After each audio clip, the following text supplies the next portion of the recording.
Shatner and I, or Kirk and Uhura, introduced the first interracial kiss on television.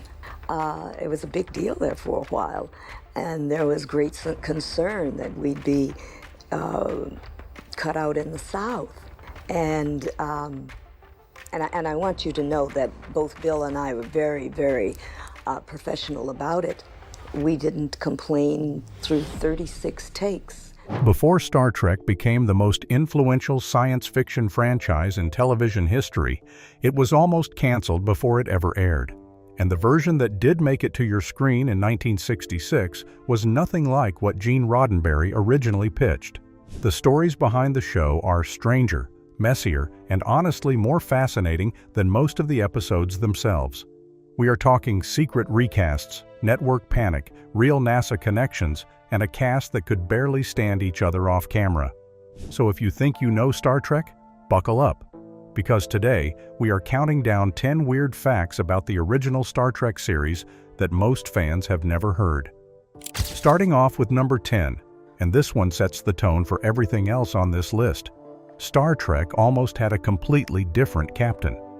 Gene Roddenberry shot a full pilot episode in 1964 called The Cage. The lead was Jeffrey Hunter, playing Captain Christopher Pike. NBC actually rejected the pilot.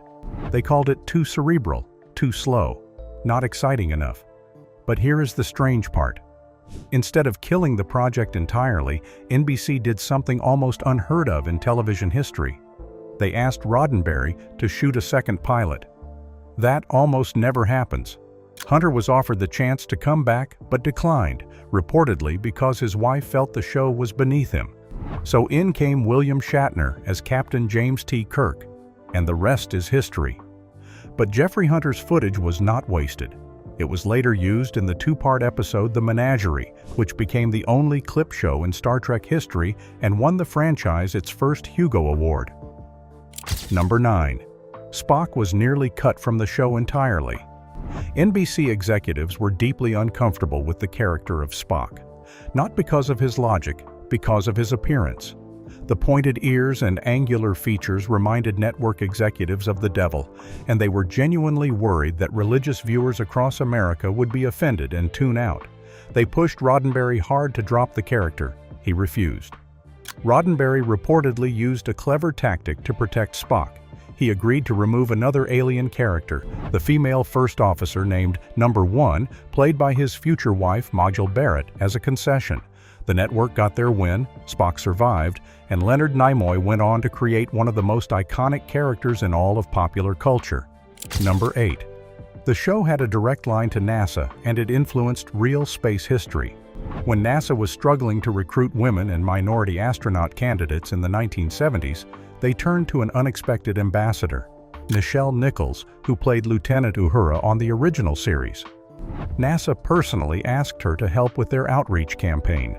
She traveled the country recruiting candidates, and among the people she directly inspired to apply were Dr. Sally Ride, America's first woman in space, and Dr. Mae Jemison, the first African-American woman in space. Jemison later said that Uhura was the reason she believed space was a place for her. One television character changed the actual demographic makeup of the American space program. That is not a small thing. Number 7. William Shatner and George Takei genuinely did not get along, and it lasted for decades. This is not tabloid gossip. Takei, who played helmsman Hikaru Sulu, was open about his frustration with Shatner for years. He claimed Shatner was dismissive, scene-stealing, and difficult to work with throughout the original series run. The tension became so public that when Takei married his husband Brad Altman in 2008, he pointedly did not invite Shatner. Shatner admitted publicly he was hurt by the snub and said he did not understand why their relationship had broken down so completely. The feud gave interviews and headlines for years after the show ended. Two legends from the same bridge, barely able to share the same room. And speaking of things happening behind the scenes, if you are enjoying this video, now is a great time to hit that subscribe button. We cover the wildest hidden stories behind your favorite celebrities and classic shows every single week. You do not want to miss what is coming next. Number 6. The famous Vulcan salute was invented on the spot by Leonard Nimoy. The gesture, the split-fingered hand sign accompanied by the phrase, "Live long and prosper," was not in any script. Nimoy improvised it during filming, drawing from a Jewish priestly blessing he had witnessed as a child at synagogue. The Kohanim, a priestly class in Judaism, use a similar hand position during a blessing called the priestly benediction. Nimoy adapted it for Spock, and it became one of the most recognized hand gestures on Earth. Gene Roddenberry loved it immediately. The phrase, "Live long and prosper," was written by screenwriter Dorothy Fontana and paired with the gesture, creating one of the most enduring icons in pop culture from two completely separate inspirations colliding in one moment. Number 5. The show was this close to being canceled after its second season, and a fan letter campaign actually saved it. By 1967, NBC had decided to cancel Star Trek after Season 2. The ratings were not strong enough to justify the high production costs. Then something unprecedented happened. Fans organized one of the earliest and most intense letter-writing campaigns in television history. Over 100,000 letters flooded NBC in a matter of weeks. College campuses organized. Science fiction fan clubs mobilized. NBC was so overwhelmed they reversed the decision and renewed the show for a third season. They even made an on-air announcement during a broadcast promising the renewal, which was almost unheard of. The show was saved. Though many fans argue the third season, with budget cuts and a terrible time slot, almost made cancellation look like the better option. Number 4. Uhura and Kirk shared one of the first interracial kisses in American network television history. In the 1968 episode Plato's Stepchildren, Captain Kirk and Lieutenant Uhura share a kiss.